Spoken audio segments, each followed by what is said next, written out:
Well, there's really good news. Well, it depends. It depends. If you're a global warming denier, you may not like this news. But I have decided that we are going to have the creator of that all-important global warming film, Sharknado, on the show today. Because he was on MSNBC. Do we happen to have the audio? He was on MSNBC, I think, yesterday, and he was talking about how important this film is for global warming. Oh, yeah, he had the, was this the day before yesterday comment? Yeah, maybe. Yeah, do you have it? I'm not sure if we still have that around. Yeah, I think we do. How does one create something so original as this? You know, we just felt it was time that the world was alerted to the perils of global warming and biometeorology. So it was just a matter of doing our research and getting the facts out to everybody. Because this can happen. Absolutely, it could happen. Yeah. And he doesn't crack even the slightest smile until until very end. Absolutely can happen. So we have no idea whether he's serious or he's joking, but we will find out today in hour number 3, because he just wants to get the facts out there. Yeah, well, I mean, and so do we. I want to get the facts out of these Sharknadoes, because there's already a documentary film out. Sharknado. Now there's a second one. 2. Yeah. Mm-hmm. Sharknado 2. I mean, I want to get the truth out on all biometeorology. Don't you? All of it. Yeah. I mean, whether it's sharks, piranhas being swept up, whales, alligators. I want to know alligators. Alligators. How about giraffes? Can you imagine? Can you imagine giraffes just because they come down and they're all gangly? And that, just like a boa constrictor, that neck of that giraffe can just wrap around somebody, squeeze them dead. Yeah. That fast. People have been snapped in half by that neck before. It's, well, not snapped in half as much as squeezed to death. Well, until they snap in half. Well, that goes without saying. Sure, you guys are arguing the same point here. Can't we come together? So if you're and these are the questions that we will be asking him. Is there a giraffe bio? Like a giraffecane? Right. It could be a giraffecane. Yes. That would be as good as Sharknado. Well, it's part of biometeorology. Well, wouldn't it be better to have a sharkacane and a giraffe-nado? Really, honestly? I mean, I know that tornadoes are parts of hurricanes, but you would think that the hurricane would sweep up the giraffe because the hurricane is coming in over the water. Or not the giraffe, but the shark. So it'd be a sharkacane. And then, in the plains someplace, there would be a giraffe-nado. This is the sort of stuff I think he's going to know. We have literally the greatest expert on this particular topic coming on the program. Not a lot of people take the Sharknado thing seriously, but we do, and he does, and that's what's important. He does, yeah.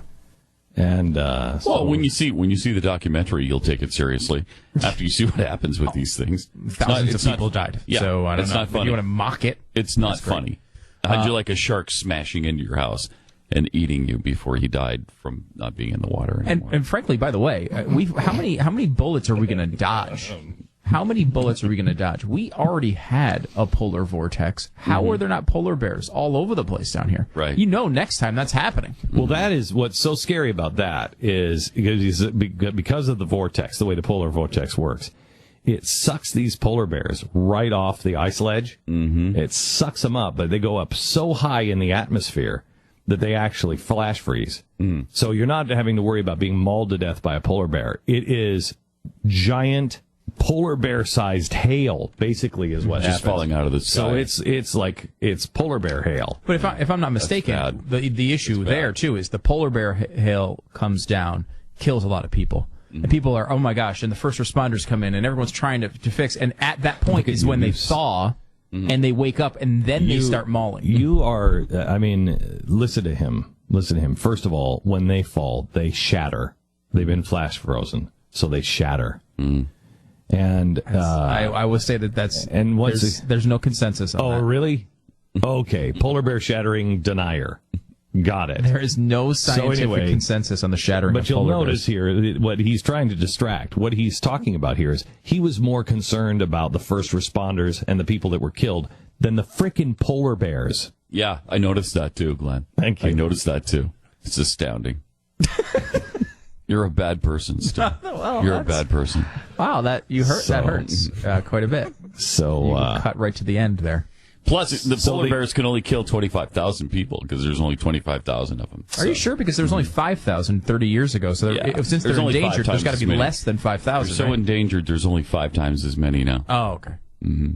That one's actual science. You're saying that a polar bear can only kill one person? You know the size of polar bears? What happens? You have to think of this. Where's our polar bear? It's out in the other room, the think tank. Those polar bears are huge. Yeah. Okay, so now think of it. Flash frozen into a block of polar bear ice. That thing coming down from the upper atmosphere where it has been sucked up in the polar vortex and dropped. It goes right through your house, goes right through your roof, right on your kitchen table. It only kills one? Really? Whole family. I hadn't thought families about that are gone. Glenn. Whole families are gone. Whole family's dead. From one polar bear. One polar bear. One. Wow.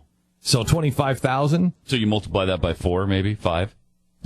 100,000? If you're lucky. How many floors will a polar bear go through? I mean, especially if it's an apartment building, you're talking about thousands dead. Yeah, I mean, it could, thousands. You know. Mm-hmm. Now, the good thing and the bad thing about this, when it's going through like a giant, it's frozen, and I believe it could make the steel shear off by its icy coldness, because we know that steel does not melt. Mm-hmm. But it might bring the entire building down because of its icy coldness. If it hits the steel just the right way, and then lands, like, let's say, at the base of that steel structure, that thing is going to just coming down, ice that steel up, which would crack it, and in effect, cold melt it. And this Sharknado guy said nothing about the cold melting. No, so nothing. He's just denying. Now he is. His name is Thunder Levin. So obviously, so is it really Thunder Levin? It is. Yeah, Thunder. That's nice. But it's a good name. It's a good, strong name. The guy was born to talk weather. Yes, yes, he was. So we have him on hour number 3. Don't want to meet that. Don't want to miss that. A lot of people think the giraffecane kills everybody, but it doesn't. It leaves 4 or 5. I think this guy is going to take our giraffecane. He's going to take it. I don't know if we should even bring this up anymore, because this guy he is a scientist, and he's going to go girafficanes. There's a possibility of a giraffecane. Yeah. You'll see girafficanes in Sharknado2, the documentary. You've said many times, told the story of Ben Franklin, who was very for patents and believed in them. Yes. But when he did the potbelly stove, decided he didn't want a patent because he wanted to spread this to everybody. He knew that it would help people. Yeah, you're right. And look, we're not looking to profit off the giraffecane here. You're right. When you're right. We got to get that word out about the giraffecane. I give that to him for free. Unless I decide later. You're going to profiteer off of it. I will profiteer off of the giraffecane. I'm just not really sure. Also, Ted Nugent is going to be on, and that's at the top of hour 2. He's a giraffecane denier. You know it. Well, he is. You know what? He's a real big environmentalist, and so these are things we should ask him. Okay. So let me go to Kevin in Alabama. Hello, Kevin. You're on the Glenn Beck program. Hey, Glenn, Sharknado's got to be real, because I am positive there's probably a medical code in the Obamacare thing. I mean, they have one in case you get hurt by an alien coming down. So Sharknado's got to be real if it's an Obamacare. Wait a minute. Hang on just a second. Kevin, I just want to step away from the giraffecane talk for a second. There is not really a code in Obamacare for being hurt by an alien, is there? Yes, there is. Oh, dear. You'll be amazed. That's true. What there's 140,000 new medical codes out because of Obamacare. Uh-huh. You know, you'd think it used to be like 20,000 or something like that, but there is literally a code. If you get attacked. Okay, I want some, by Stu. an alien. I don't know. I want somebody to look this up, and Wow. I need it more than from Wikipedia. I want somebody to look this up. I had a doctor tell me that. Oh. Yeah, again, it wouldn't shock me, but I don't believe Okay, that I particular. want somebody who knows to either call, and I need verification. And remember, I'm a doctor, so you cannot get past me. All right, thanks a lot. Mac in Charlotte, you're on. Hey, Glenn, I think I know the third and final series of these crazy movies. Yeah. It's going to be called Occupy Wall Street. See what he did there? Yeah, I did. Yeah. And actually, thank you very much, Mac. And I'm sorry, but good, Octopi is actually something that happens over really some of the best universities, and MIT was many of the people are going to be wiped out by octopi. I'm going to say Occupy Wall Street is solid. That's good. That is solid. That is solid. That is solid. Actually, though, we have discovered recently that the plural of octopus is octopus. There is no octopi. Okay. It doesn't matter. Just so you know. No, we want his comedy to be technically This correct. has to be. This is science, man. This is science. Like, for example, we have codes to deal with probably Sharknadoes and Obamacare. When you have problems like that, I mean, how can anybody be malicious? Hold on just a second. Jennifer in Pennsylvania says she has the codes in front of her. Jennifer, Hi, how are you? how are you? I'm doing well. I have the code for a crash of spacecraft injuring occupant initial encounter. Wait a minute. This is the code in Obamacare. Yes, it is. Say it again. Crash of spacecraft injuring occupant initial encounter. So it's Initial encounter would be... like a first encounter with aliens, right? Correct. Is that what they're seemingly talking about? What it seems like. And I'm actually Or could it be the looking at initial load encounter? Right now. Okay, let's say a U.S. spacecraft flew out of the sky and hit you. It would be your initial encounter with a spacecraft. That's a possibility, too. And it also could be the initial encounter the doctor has had with you. So in other words, your first office visit and saying, I have a piece of Skylab in my head. What if another piece hits you the next day? Do they have a code for the second They day? have a secondary encounter. Yes, they do. No, that's what it is. It is That's what it is. So it's not an alien thing. It's what does the second one say? We'll read them all if there's more. It is crash of spacecraft injuring occupant, not the person that is hit by Skylab, the occupant of the aircraft or spacecraft. Okay.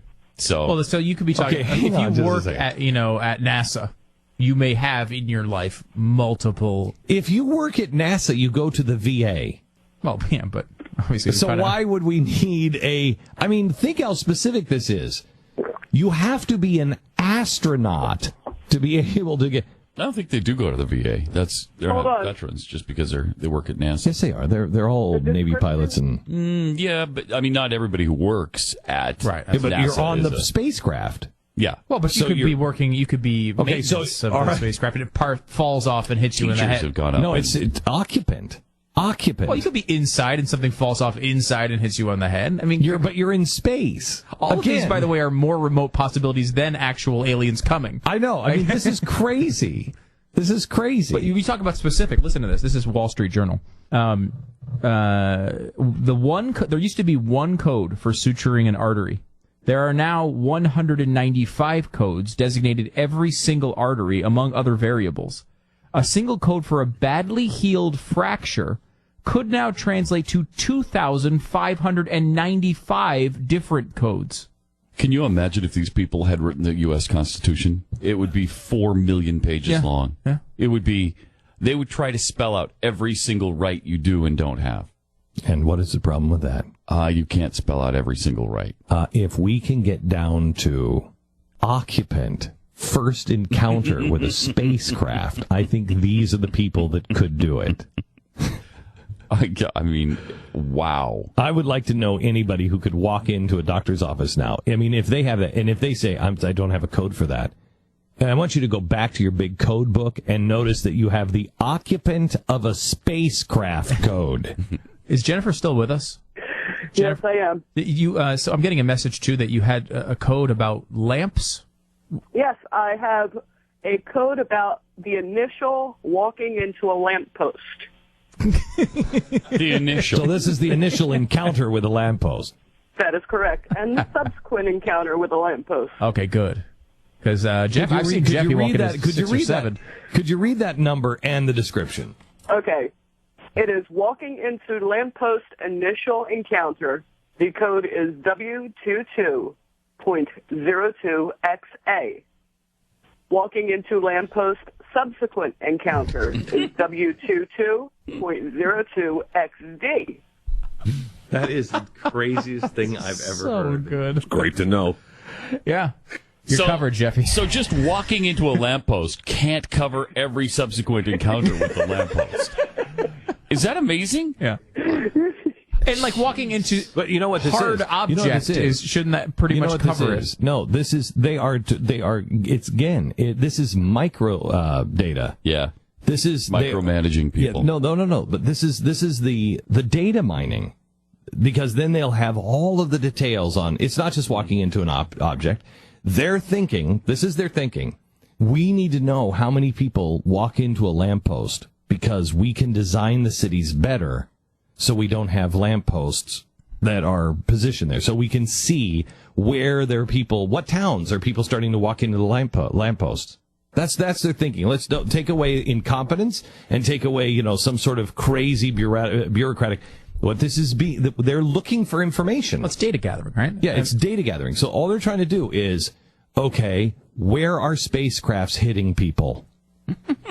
Nowhere.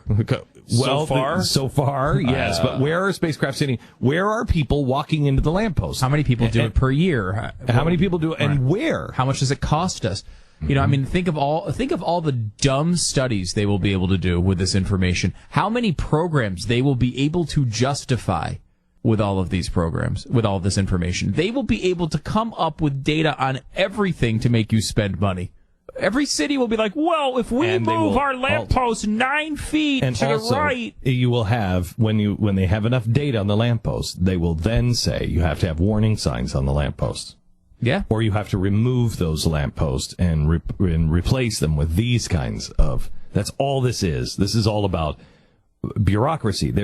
For all of this information, how many people will it take to sift through this information?